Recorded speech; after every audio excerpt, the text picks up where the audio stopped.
नमस्कार, न्यूज 18 देख रहे दर्शकों का स्वागत। मैं हूं आपके साथ रजिंदर कौर। सैनिकों की शहादत पर सांसद का शर्मनाक बयान आया है। भिवानी मंदिरगढ़ से बीजेपी सांसद धर्मवीर सिंह ने कहा कि सैनिकों की शहादत देश के लिए अच्छी बात है। दरअसल बीएसएफ जवान के अंतिम संस्कार में पहुंचे थे सांसद धर्मवीर सिंह और वहां पर ये बयान दिया। दिनोद गांव निवासी पवन दार्जिलिंग में तैनात था और ड्यूटी में सीने में दर्द होने पर पवन ने प्राण त्याग दिए थे। सम्मान के साथ शहीद जवान पवन का अंतिम संस्कार हुआ, लेकिन अंतिम संस्कार में शामिल होने बीजेपी सांसद धर्मवीर सिंह जब पहुंचे तो शर्मनाक बयान उनका सामने आया। उन्होंने कहा कि सैनिकों की शहादत देश के लिए अच्छी बात है।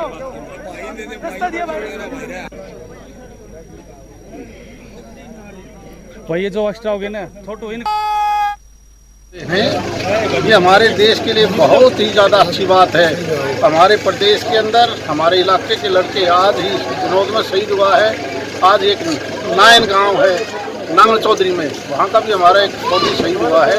इन्हीं की बदौलत हम सुख की सांस लेते हैं, क्योंकि अगर ये फौजी इस प्रकार दिन रात गर्मी सर्दी को न देखते हुए बॉर्डर के ऊपर, जो कश्मीर के अंदर, कोई नॉर्थ ईस्ट के अंदर जो इस देश की सुरक्षा और रक्षा में लगे हुए हैं, मैं उनको, उनके माता पिता को सलाम करता हूं, जिनकी वजह से ये देश सुरक्षित है।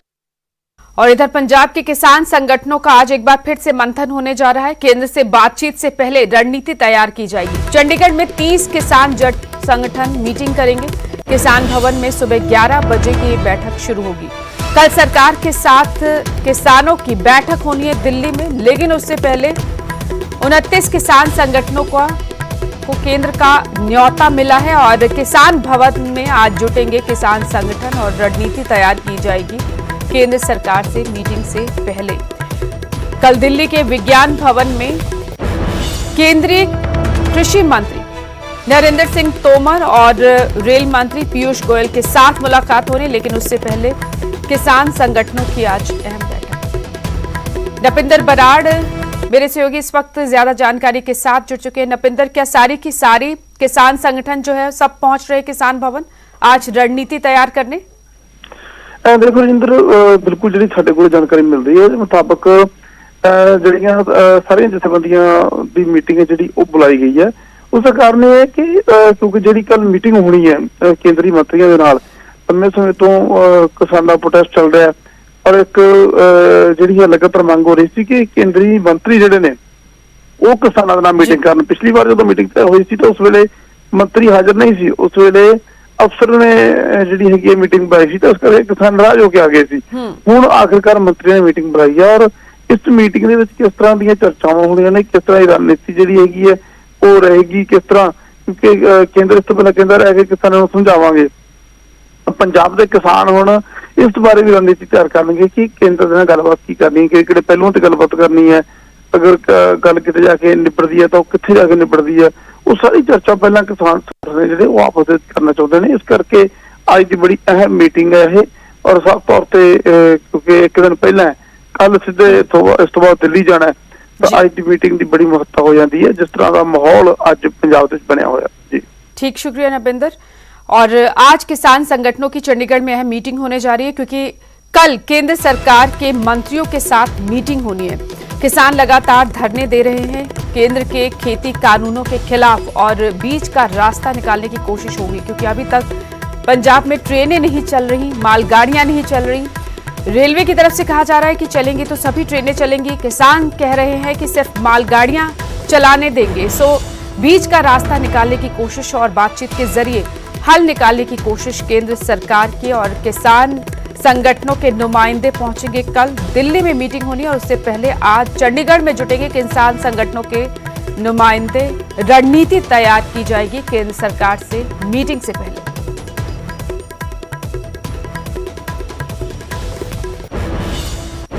और इस बीच बीजेपी सांसद सनी देओल ने किसानों से अपील की है कि केंद्र के न्योते को कबूल करे किसान संगठन।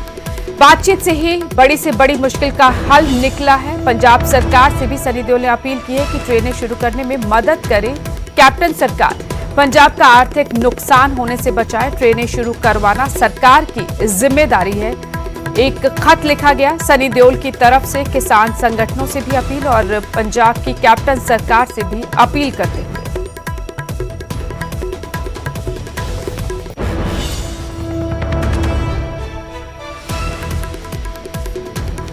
इधर बरौदा उपचुनाव में योगेश्वर दत्त की हार के लिए बीजेपी ने इशारों में जेजेपी पर निशाना साधा है।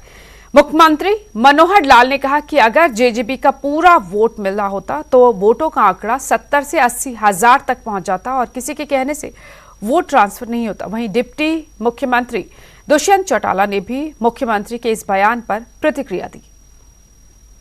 हम हार कर भी जीते हैं और उसका सीधा संकेत मेरा यह है कि आज तक हमें उस सीट पर किसी भी चुनाव में, चाहे विधानसभा का रहा हो चाहे लोकसभा का रहा हो, 50,000 से पार कभी वोट नहीं मिले थे। इस बार 50,000 से ज़्यादा हमको वोट मिले हैं, जबकि कांग्रेस जीतने के बाद भी 6,000 वोट उन्होंने पिछले चुनाव से लूज़ किए हैं। लेकिन जैसे मार्जिन कम हुआ है उसमें हमारा कार्यकर्ता, हमारी पार्टी वो पूरे उत्साह में है कि हमने हर बार से जितने वोट आते हैं सबसे ज़्यादा इस बार 50 से ज़्यादा वोट लिए हैं। अगर पूरा मिलता तो हमारे वोट 80,000 के आसपास हो जाते, 70-75,000 के आसपास हो जाते। तो स्वाभाविक है कि जब थोड़ी बहुत पोलराइजेशन होती है तो वोट इधर से उधर जाते हैं, क्योंकि अब एक पार्टी जिनको पूरे वोट मिलते हैं बाद में उनके कहने पर सब ट्रांसफर होते हैं, ऐसा कभी भी नहीं होता। ना किसी कैंडिडेट के कहने पर होते हैं, ना पार्टी के कहने पर होते हैं। कुछ लाभ जरूर मिलता है। पिछली बार हमको 37,000 वोट मिले थे, इस बार 50-55,000 मिले हैं। आखिर दूसरी पार्टियों को जो वोट है वो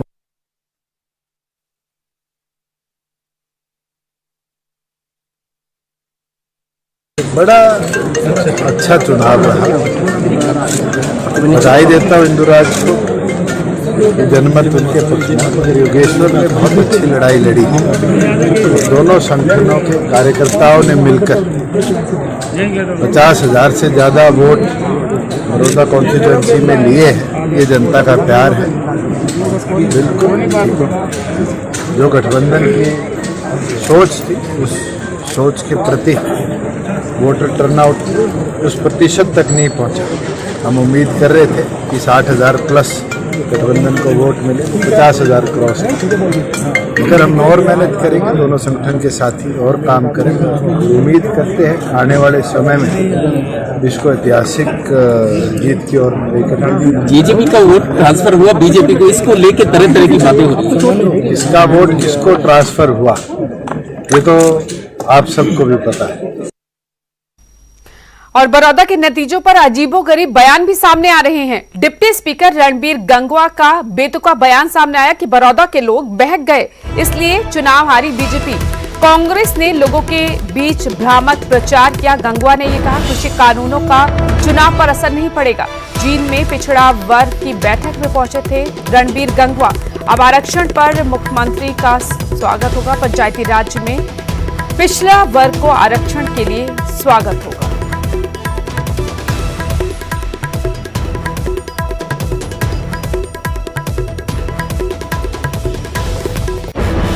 खबर हिमाचल प्रदेश से। 2 दिवसीय चंबा दौरे पर पहुंचे मुख्यमंत्री जयराम ठाकुर ने पहले ही दिन बड़ी सौगात दी। मुख्यमंत्री ने करीब 16 विकास परियोजनाओं की आधारशिला रखी और शिलान्यास किया। करीब 1 अरब 12 करोड़ की इन योजनाओं में मुख्य तौर पर चंबा में पार्किंग स्थल और नगर परिषद चंबा के तहत बनने वाली 200 छोटी दुकानों का शिलान्यास शामिल है। मुख्यमंत्री के चंबा दौरे के दौरान सांसद किशन कपूर, विधायक विक्रम जरियाल, विधायक पवन नैयर और भरमौर विधानसभा के विधायक जिला लाल कपूर मौजूद रहे। आपको बता दें कि हर साल ऐतिहासिक मिंजर मेले के दौरान प्रदेश के मुख्यमंत्री चंबा दौरे पर आते हैं और कोई न कोई सौगात जरूर देकर जाते। चंबा जिला में 2 विधानसभा क्षेत्र में जाना हुआ है। पहले जो कार्यक्रम हुआ है वो विक्रम जरियाल जो विधायक हैं बटियात विधानसभा क्षेत्र से, वहाँ जा कर के बहुत सारी योजनाएं जो शिलान्यास और उद्घाटन करने के लिए वहाँ पर थी उनको हमने किया है। दूसरा, चंबा जो हमारा विधानसभा क्षेत्र पड़ता है, पवन नैयर जी यहाँ के विधायक हैं, इनके विधानसभा क्षेत्र में। और मुझे इस बात की प्रसन्नता है कि आज लगभग 115 करोड़ की विभिन्न योजनाओं की शुरुआत इस विधानसभा क्षेत्र में हुई है। और बहुत सारी योजनाएं ऐसी हैं जिन योजनाओं के लिए बजट का प्रावधान करने के लिए सारी प्रक्रिया पूरी कर दी है। तेज़ गति से वो काम शुरू होगा और तेज़ गति से उस काम को पूरा करने की कोशिश करेंगे। और इसी प्रकार से जो हमारा विक्रम जरयाल जी का जो विधानसभा क्षेत्र है, वहाँ पर भी उसी प्रकार से जो विभिन्न योजनाएं, कुल राशि कितनी थी वहाँ पर 50 करोड़ के लगभग, उन योजनाओं को भी जल्दी से जल्दी हम तेज़ गति से आगे बढ़ाने के लिए बोले हैं और ताकि उस काम को भी पूरा कर सकें। खबर अंबाला से, जहां वकीलों ने थाने के बाहर धरना दिया और पुलिस के खिलाफ जमकर नारेबाजी की। दरअसल 2 साल पहले एक रजिस्ट्री मामले में पुलिस रजिस्ट्री डीड राइटर का काम करने वाले एक वकील को थाने ले आई। इसके बाद थाने के बाहर वकीलों ने डेरा लगा दिया और थाना प्रभारी से उसका कसूर पूछा। जिला बार एसोसिएशन ने पुलिस पर ज्यादती के इल्जाम लगाए और कहा कि न ही किस तरह की एफआईआर और न ही शिकायतकर्ता की जानकारी दी जा रही है। वकीलों के बढ़ते आक्रोश के बाद पुलिस बैकफुट पर आ गई और आरोपी को 17 नवंबर को तफ्तीश में शामिल होने का नोटिस दे दिया। देखिए, एक हमारा यहाँ अम्बाड़ा तहसील में एक बीट राइटर यहाँ पे जो कमल दाम उसका नाम है, उसके खिलाफ और हमारे पास शिकायत आई थी कि इसने कुछ पैसे लेकर रजिस्ट्री करवाई है, जिस संबंध में हमारे पास शिकायत थी और हमने मुकदमा दर्ज किया, इसको लेकर आए थे। तो अब क्या कार्रवाई हो रही है इसके खिलाफ? नहीं, इसमें मुकदमा दर्ज, हम जांच कर रहे हैं इसकी। किसकी धारा में और क्या था? देखिए, जो पैसे लेने से संबंधित जो धाराएं हैं और जो संबंधित दूसरे उनमें मुकदमा दर्ज किया हुआ इनका। तो उनका आरोप था कि मामला बाद में दर्ज हुआ, उठाया पहले गया। नहीं, आपने देखा होगा कि उनका बंदा उनके पास था, अपने वीडियो बनाई, उनके बाहर उनके साथ ही था वो। हाँ। अब वो वकील, उनका आरोप था तो मुकदमा दर्ज है। नोटिस। त्योहारों का सीजन है और मिलावटखोर बाज नहीं आ रहे। सिरसा में मिलावटखोरों पर शिकंजा कसने के लिए सीएम फ्लाइंग टीम ने दबिश दी और खाद्य पदार्थों के सैंपल लिए।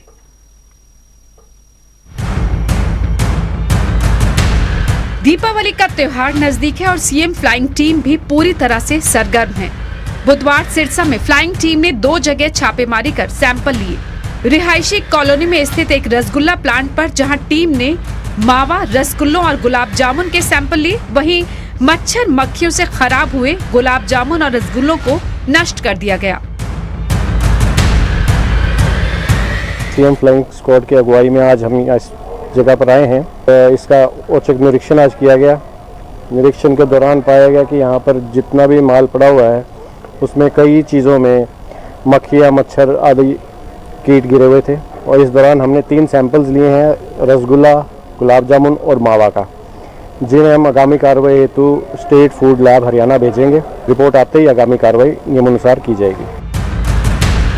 दूसरी छापेमारी सरसों का मिलावटी तेल बेचे जाने की सूचना पर हुई। एक दुकान और गोदाम पर छापेमारी कर सरसों के तेल के सैंपल लेकर जांच के लिए भेज दिए गए। हमने रांगड़ी रोड सिरसा पर छापेमारी की है, जहां पर तेल की फैक्ट्री, सरसों का तेल की फैक्ट्री पाई गई, जहां से हमने 2 सैंपल लिए हैं। शंकर लाल राधेश्याम के नाम से ये उनके प्रोपराइटर हैं। दोनों सैंपल्स को हम आगे भेज रहे हैं। आगामी कार्रवाई रिपोर्ट आने पर उपरांत की जाएगी। सैंपल्स की रिपोर्ट 7 से 14 दिनों के बीच में आएगी, जिसके बाद अगली कार्रवाई होगी। दरअसल त्योहारों के चलते मिलावटखोरों का धंधा भी पूरे जोरों पर है। मिलावट कर लोगों की सेहत से खिलवाड़ करने वालों पर नकेल कसने के लिए ही सीएम फ्लाइंग टीम की तरफ से मुहिम चलाकर लगातार छापेमारी की जा रही है। सिरसा से नकुल जसूजा के साथ ब्यूरो रिपोर्ट, न्यूज़ 18। और त्योहारों को देखते हुए पुलिस ने सुरक्षा व्यवस्था कड़ी कर दी है। खासतौर पर पठानकोट की बात करें तो यहां जम्मू कश्मीर और सरहदी इलाकों से आने वाली गाड़ियों की बारीकी से जांच की जा रही है। साथ ही संदिग्ध लोगों से पूछताछ भी हो रही है ताकि कोई अप्रिय घटना ना घटे। जगह जगह नाकेबंदी की गई। आतंकी हमले के बाद से पठानकोट अक्सर सुर्खियों में रहता है और अब त्योहारों के सीजन में पुलिस पूरी तरह से मुस्तैद है। जी बहुत कम एसएसपी साहब साढ़े त्योहारों को मद्देनजर रखते हुए हर आने वाले व्हीकल की चंगी तरह जी चैकिंग की जा रही है तो उसका आई कार्ड भी जो भी है प्रूफ हो किए जा रहे हैं। हाँ जी, हर व्यक्ति जो शक्की लगता है उन्होंने पूछगिछ करते हैं, कितों आए, काम करते, सारा पूछगिछ की जाती है। कोरोना ने एक बार फिर टेंशन बढ़ा दी है। 24 घंटे में कोरोना से 31 लोगों की मौत की खबर है। 24 घंटे में 700 से ज्यादा नए केस सामने आए। लुधियाना, जालंधर, मोहाली में तेजी से बढ़ रहे हैं केस। 24 घंटे में तीन ही जिलों में 100 से ज्यादा मरीज सामने आए। कोरोना खत्म नहीं हुआ। इस बीच त्योहार है और लगातार हम देख रहे हैं कि लोग घरों से बाहर निकल रहे हैं और गाइडलाइंस की पालना नहीं की जा रही। हालांकि बेहद जरूरी है क्योंकि कोरोना बरकरार और केसेस भी नए सामने आ रहे हैं। बेहद जरूरी है कि एहतियात बरती जाए।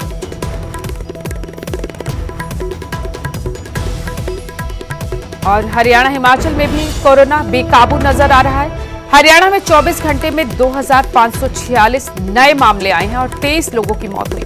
उधर गुरुग्राम फरीदाबाद एक बार फिर बड़े हॉटस्पॉट बनते नजर आ रहे हैं। गुरुग्राम में 726 और फरीदाबाद से 551 नए मरीज मिले। हिमाचल प्रदेश में 24 घंटे में 610 मामले सामने आए, 9 लोगों की मौत हुई। शिमला, मंडी, कांगड़ा, कुल्लू में सबसे ज्यादा नए मामले कोरोना मरीजों के दर्ज हुए।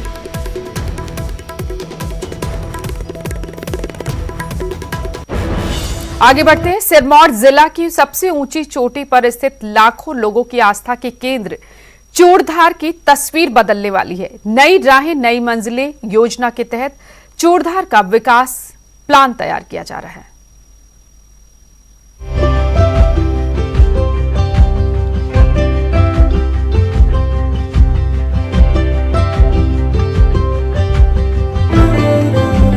करीब 12,000 फीट की ऊंचाई पर स्थित तीर्थ स्थल चूड़धार के विकास का खाका तैयार कर लिया गया है।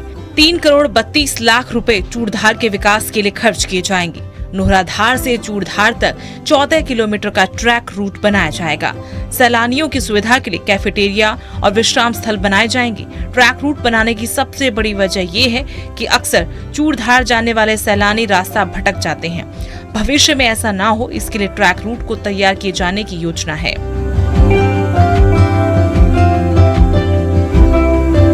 जो ट्रैक है नोहराधार से तकरीबन 15 किलोमीटर के आसपास है। इसमें जो श्रद्धालु जाते हैं या जो पर्यटक जाते हैं, उसमें कई बार ऐसा होता है कि वहाँ पे कोई गुम हो जाता है, मिलता नहीं है, इंसिडेंट होते रहते हैं। इसमें जो हमारी नई राहें नई मंजिलें स्कीम है, जो माननीय मुख्यमंत्री महोदय ने इसके लिए 3 करोड़ से ज़्यादा की राशि स्वीकृत की है।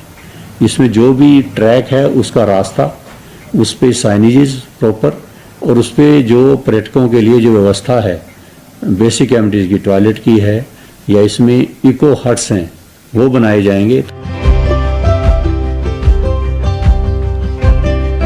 चूड़धार में न केवल हिमाचल बल्कि पड़ोसी राज्यों से भी बड़ी संख्या में श्रद्धालु आते हैं। उम्मीद है कि ट्रैक विकसित होने के बाद यहाँ श्रद्धालुओं की संख्या में और इजाफा होगा। सिरमौर से सतीश शर्मा, न्यूज़ 18।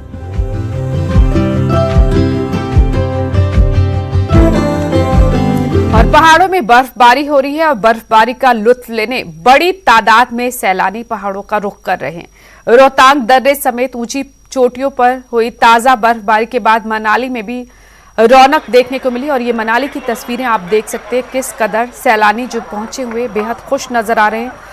कोरोना काल में पहले ही पूरी गर्मियां यूं ही सूखी निकल गई और सैलानी हिमाचल प्रदेश का रुख नहीं कर पाए। अब जब अनलॉक के दौर में हम हैं, बड़ी तादाद में सैलानी मनाली पहुंचे हुए और ताजा बर्फबारी का लुत्फ उठाते सैलानी नजर आए।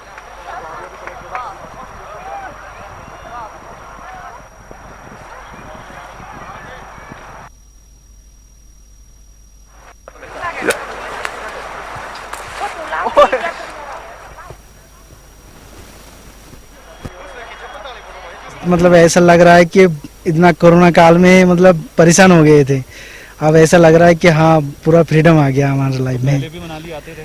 पहले मैं फर्स्ट टाइम हूँ, मेरा वाइफ जो है चुकी हूँ। मैं एक्चुअली हमेशा रोहतांग जाती हूँ, यहाँ फर्स्ट टाइम आई हूँ, लेकिन यहाँ पे रोहतांग से भी अच्छा एक्सपीरियंस मिल रहा है क्योंकि एकदम फ्रेश स्नो है, इस वजह से बहुत अच्छा लग रहा है। टूरिस्ट को यही बोलना चाहता हूँ कि आप एक बार आके घूम के जाइए ताकि आप लोगों को भी अच्छा लगे।